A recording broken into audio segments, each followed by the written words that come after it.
खुशी छलकाएंगी किरणें, खुशी बरसाएंगी किरणें, तेरे गम की सियाही को उजाला धोने वाला है, सवेरा होने वाला है, सवेरा।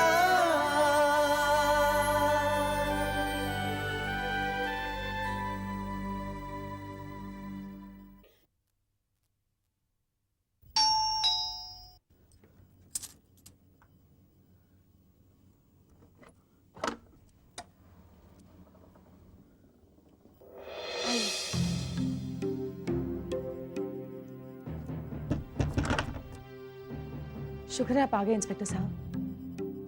यू वेलकम, मेरा फर्ज है। वैसे पुराना घर छोड़कर आप यहाँ इस घर में? वो किराए का था। जी, और ये भी किराए का है। वैसे एक बात पूछ सकता हूँ, आप इतनी दूर क्यों चली आई रहने के लिए? वो इमरान की दहशत से निजात पाने के लिए मैंने इतना दूर रहने का फैसला किया था।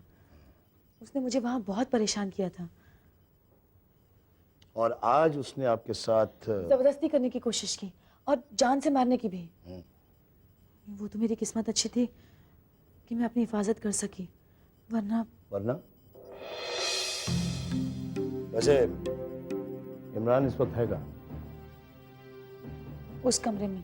मैंने उसे वहां बंद करके रखा है। आइए चलो शर्मा।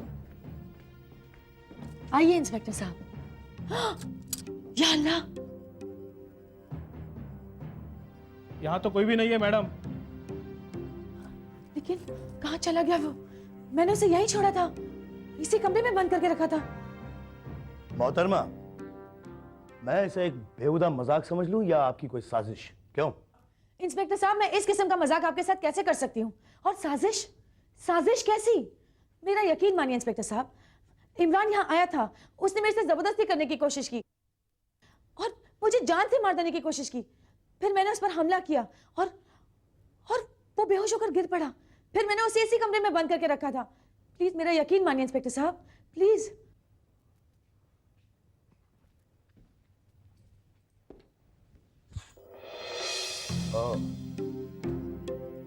देखिए आप, अब तो आपकी बात पर यकीन करना ही पड़ेगा। आपका कैदी इमरान इस खिड़की के कांच को तोड़कर यहां से फरार हो गया। इस खिड़की के इधर उधर कोई सेफ्टी ग्रिल भी नहीं लगी है।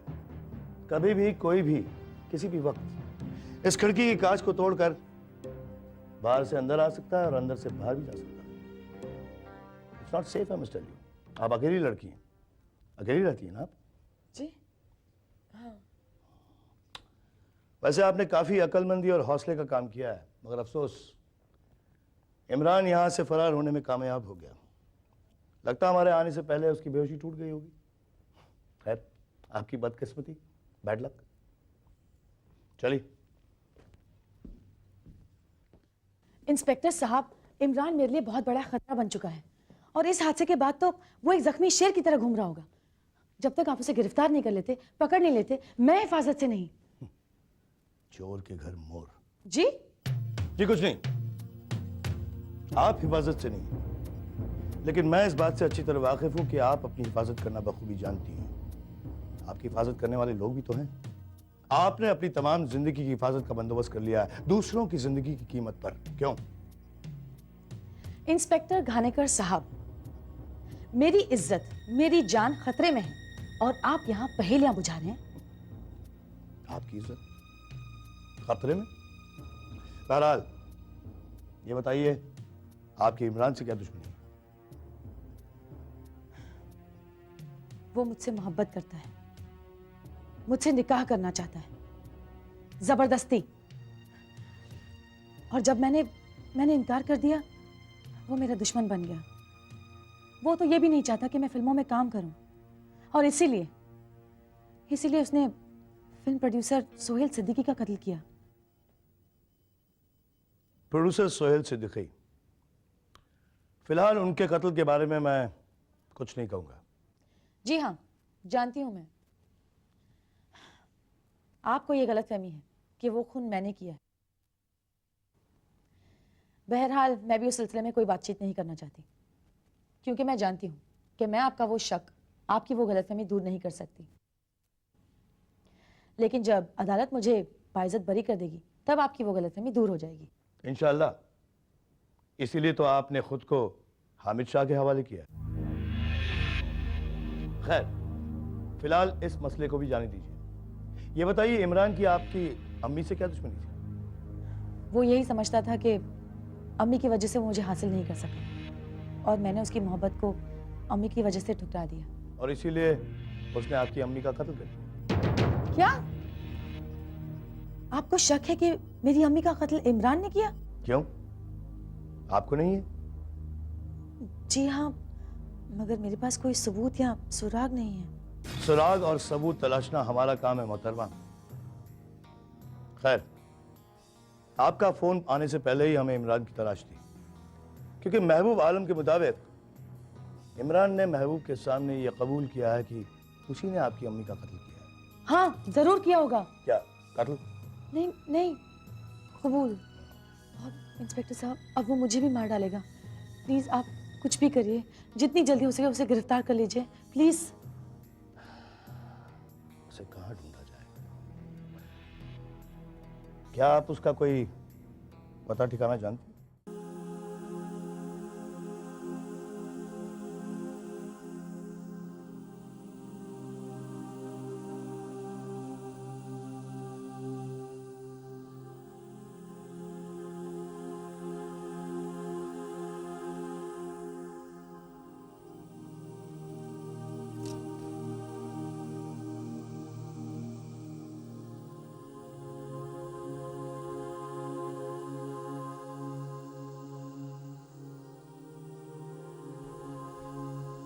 बाहर मत जाओ, यहीं सो जाओ। मैं तुम्हें सिर्फ बेडरूम में सोने को कह रहा हूं। क्या तुम्हें मुझसे एलर्जी है? अगर एलर्जी है तो बताओ, मैं बाहर सो जाऊंगा। तुम्हें बाहर जाने की जरूरत नहीं है।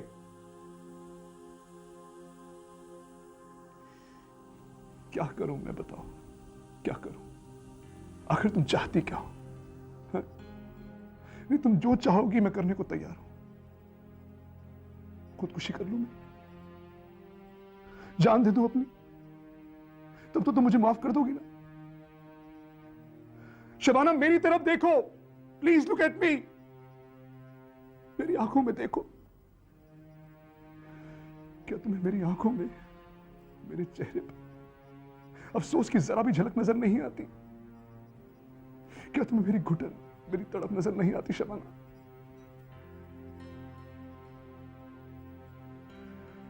जिंदगी में हर इंसान से एक दफा गलती हो जाती है शबाना। मैं कोई खुदा नहीं हूं। मुझे अपनी गलती का शदीद तौर से एहसास है।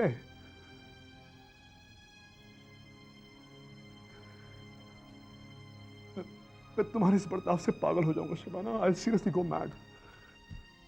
मैं सब कुछ कबूल तो कर चुका हूं। मैं माफी भी मांग चुका हूं तुमसे। और इसके अलावा मैं कर भी क्या सकता हूं? अब जो हो गया उसे बदल तो नहीं सकता ना मैं। जो हो गया अगर उसे बदला नहीं जा सकता तो उसे भुलाया भी नहीं जा सकता है हामिद। और आप बार बार मुझसे क्या पूछते हैं कि मैं क्या चाहती हूँ? आप बताएं मुझे, क्या चाहते हैं आप मुझसे? क्यों नहीं दे रहे हैं मुझे तलाक? क्यों होने वाले बच्चे की कसम देकर आपने मुझे इस घर में रोक रखा है? अगर आप ये समझते हैं कि आप दूसरी बीवी ले आए और मैं खामोशी से बाखुशी उसे कबूल कर लूं, तो ये आपकी गलतफहमी है।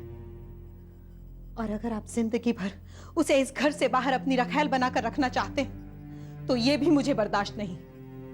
रही बात मेरे बर्ताव की, तो वो नहीं बदलेगा, ऐसा ही रहेगा। अगर आपको यह खौफ है कि मेरी वजह से आप पागल हो जाएंगे, तो छोड़ दीजिए मुझे। आपके बाजू में बिस्तर पर सोने से घिन आती है मुझे।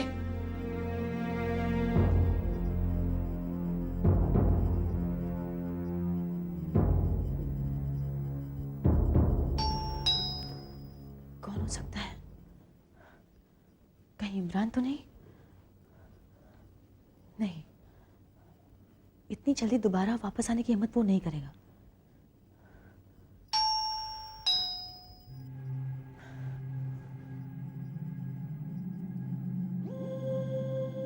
कौन है? कौन? बेटा मैं हूं, दरवाजा खोल।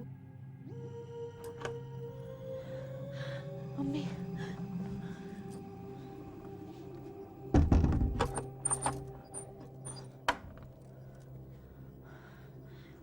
ले गए इंस्पेक्टर उस कमबख्त को गिरफ्तार करके? नहीं अम्मी, इंस्पेक्टर के आने से पहले वो फरार हो गया। फरार हो गया? हाँ, कैसे?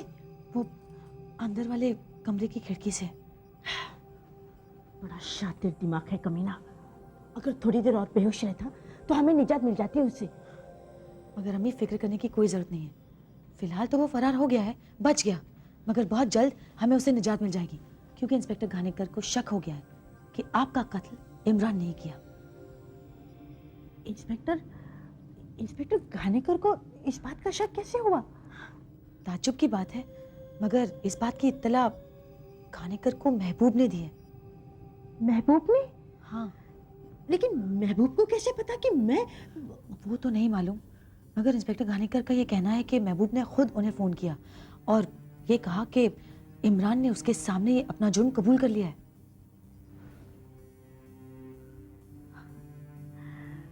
लगता है दोनों कमीने आपस में लड़ पड़े हैं। अच्छा हुआ, इसका हमें फायदा है। आपा, मैं तसरीन को राजी करवाने की हर मुमकिन कोशिश कर चुका हूं, पर वो किसी भी कीमत पर ऑस्ट्रेलिया आने को तैयार नहीं है। आफताब, तूने नसरीन को कुछ जरूरत से ज्यादा ही सर पर चढ़ा रखा है, इसीलिए वो इतनी जिद्दी हो गई है। देखिए आपा, मैं किसी किस्म की जबरदस्ती नहीं करना चाहता उसके साथ। समझने की कोशिश कर आफताब, ऐसे मौके बार बार नहीं आते। लड़का, खानदान, सब कुछ एक क्लास है। हैसियत, रुतबे, दौलत किसी चीज में हमसे 19 नहीं है। भले लोग हैं, 1-2 साल में लड़का हिंदुस्तान वापस आने की भी सोच रहा है। तसरीन तुमसे दूर गैर मुल्क में रहेगी, ये टेंशन भी नहीं है।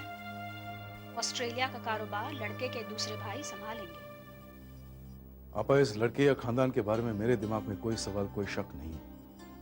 आपने जो भी किया है सोच समझ कर किया होगा, देख कर ही किया होगा। और तसरीन को कैसे समझाऊं? इस पगली के सर पर तो उसी लड़के का भूत सवार है, क्या करूं मैं? देखो आफताब, हिंदुस्तान से यहाँ तक तसरीन को समझा बुझा कर कैसे भेजना, ये तुम्हारी सरदर्दी है। यहाँ की सारी जिम्मेदारी मैं लेने को तैयार हूँ। मैंने तो लड़के वालों को तसरीन की तस्वीर भी पसंद करवा दी है और उनसे वादा कर दिया कि चंद रोज में ही तसरीन यहाँ आ रही है। आपा, आप इस रिश्ते को रोक के रखिएगा। मैं कोशिश जरूर करूंगा कि तसरीन को राजी करवा दूं। लेकिन आपा, तसरीन की बीमारी के बारे में? मैंने सब सोच रखा है। उनसे हम बीमारी का कोई जिक्र नहीं करेंगे। अल्लाह ने चाहा तो शादी के बाद नसरीन को दौरे पड़ेंगे ही नहीं, और अगर दौरा आया भी तो हम साफ मुकर जाएंगे कि उसे बीमारी पहले से थी। अब अगर चलती फिरती अच्छी खासी लड़की की शादी के बाद टांग टूट जाए, वो लंगड़ी हो जाए, तो उसमें मायके वालों का क्या कसूर? समझा तू किसी बात की फिक्र मत कर, बस किसी भी तरह से तसरीन को भेज दे। ठीक है आपा, मैं 2-4 रोज में आपको फोन करता हूँ। ओके, खुदा हाफिज आपा।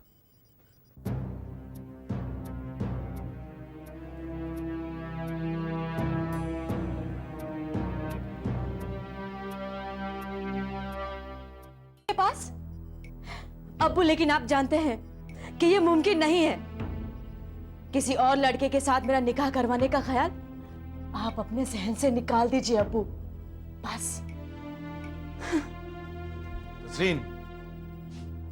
तसरीन सुनो बेटा। अल्लाह, क्या करूं उसका? अजीब लोग हैं, तमाशा बना के रख दिया है। समझ में नहीं आता चाहते क्या है। सारा घर अलग बोली बोलता है। अरे किसकी जुबान पे यकीन करें और किसकी पे ना करें? अकबर ने उस रोज साफ साफ कहा था कि तसरीन की मोहब्बत एक तरफा है, लेकिन ज़ारा भाभी ने आज भाईजान को। ये समत है ना, अजीब इंसान है।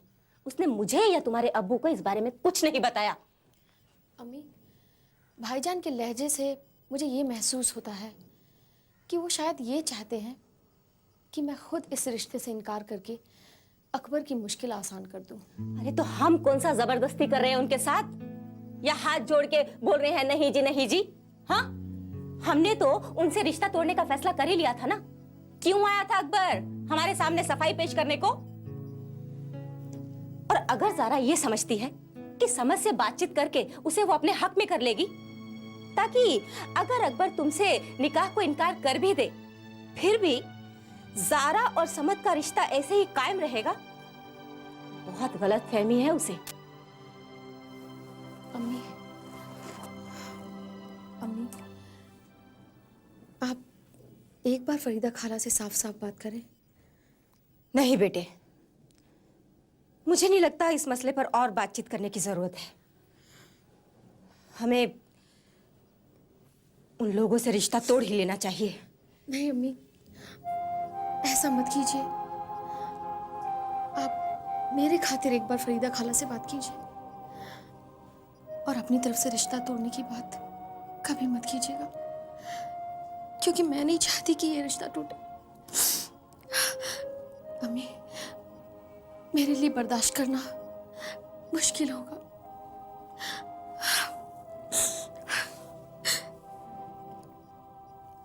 परेशान ना हो मेरी बच्ची।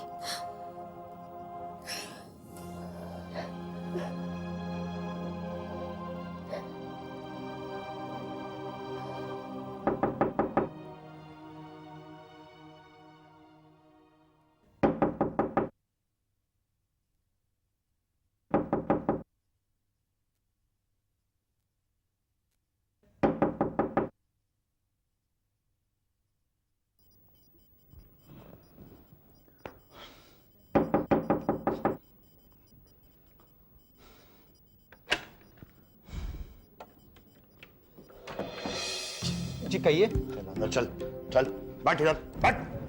क्या नाम है तेरा? जी रंजन। रज्जन। जी। इमरान के रिश्तेदार हो? जी नहीं। दोस्त हो? जी नहीं। दोस्त नहीं हो, रिश्तेदार नहीं हो, तो उसके घर में क्या कर रहे हो? जी मैं उसका रूम पार्टनर हूँ जी। Room partner? जी। इमरान कहाँ है? जी मालूम नहीं जी मालूम। देखो, एक लफ्ज भी अगर झूठ बोला ना तो बहुत पछताना पड़ेगा, बहुत पछताना पड़ेगा। जी मैं सच कह रहा हूँ, मेरे को नहीं मालूम इमरान का। कब से गायब है इमरान? मैं कसम खा के कहता हूँ साहब, मेरे को इमरान के बारे में कुछ नहीं मालूम। मैं तो उसके पास मजबूरी में रह रहा हूँ साहब। तो पिछले कई महीनों से इस रूम का किराया मैं ही दे रहा हूँ। ना तो उसके पास काम ही है और ना ही पैसा है साहब। तुम क्या काम करते हो? मैं फिल्म लाइन में हूँ साहब, ड्रेसमैन हूँ। आखिरी मुलाकात कब और कहाँ हुई थी उससे?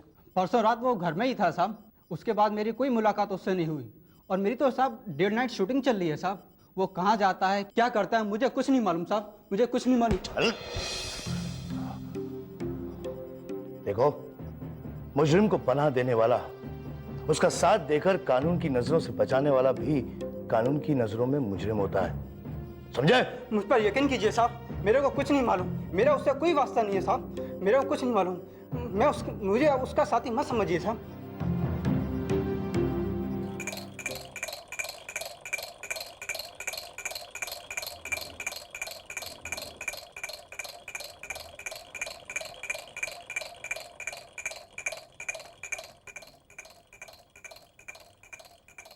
शबाना,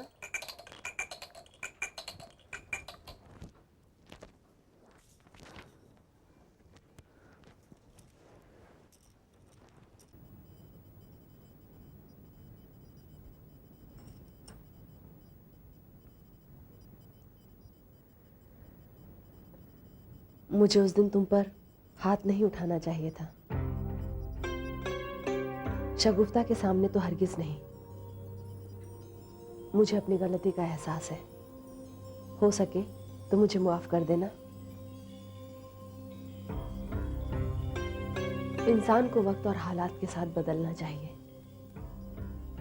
जो शाख लचीली होती है, वजन पड़ने पर झुक जाती है, वही दरख्त से आखिर तक जुड़ी रहती है। मगर जो शाख लचीली नहीं होती, जरूरत से ज्यादा सख्त होती है, वो बहुत जल्द ही दरख्त से टूटकर अलग हो जाती है। और दरख्त से अलग होकर शाख का कोई वजूद नहीं होता।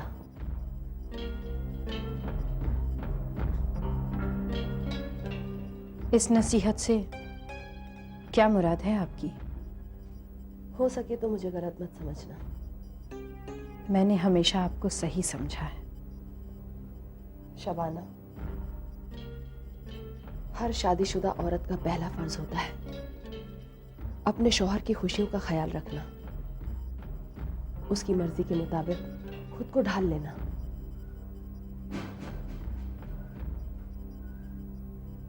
आपको मुझे याद दिलाने की जरूरत नहीं है, मैं अपना फर्ज अच्छी तरह से जानती हूँ। तो फिर हामिद को अपनी मर्जी से, अपनी खुशी से शगुफ्ता से निकाह करने की इजाजत दे दे। इसी में हम सबकी बेहतरी है। मैं वादा करती हूँ तेरे साथ कोई नाइंसाफी नहीं होने दूंगी। मत भूल कि शगुफ्ता के पेट में पल रहा बच्चा हामिद का है।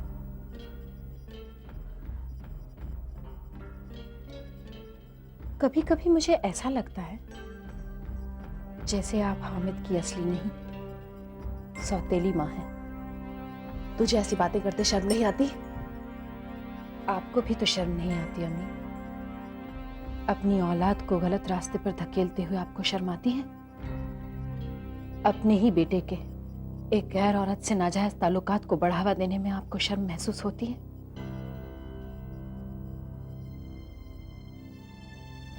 आप मुझे मेरा फर्ज याद दिला रही हैं,